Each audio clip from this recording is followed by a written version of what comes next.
When the door had exploded out, Westdale had been partially behind the corporal. He had seen the corporal getting ready, training his rifle on the door. He didn't know why the man had suddenly tensed and was now cautiously edging towards the door.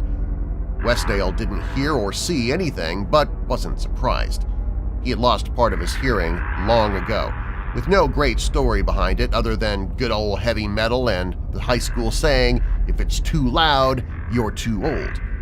He hadn't heard the pounding on the door, but thankfully he was good at reading visual cues. Seeing that the corporal had moved into action, Westdale started to do the same and brought his rifle up. The door exploded outward, wood shards shooting through the darkened hallway. The corporal took some of the shards in the suit, but Westdale didn't have time to notice. He continued to bring his rifle up and aimed on the center of the doorway.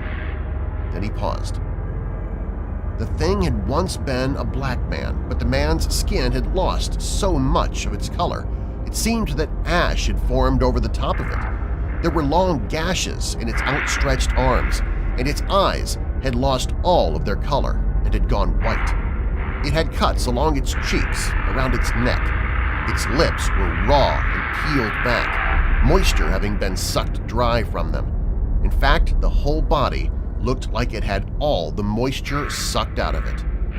Westdale shook himself out of his trance, not realizing he had just been watching as the thing had fallen forward into his corporal. He was now wrestling with it. His rifle dropped to his feet, and the pistol that had been holstered to his hip was now out, and he was firing into the chest of the man.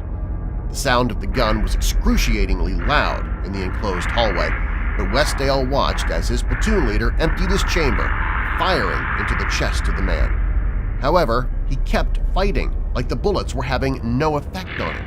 It kept pulling at his leader's suit, trying to get in. If Westdale didn't do something soon, it was going to get in. Westdale sidestepped, pulled his M16 up, looked down the long barrel, sighted on the thing's head, and, when he was sure he wouldn't hit his platoon leader, softly squeezed the trigger. The head rocked back, and he watched as it fell away from the corporal. As soon as it let go of its grip on the man, Thompson stumbled back.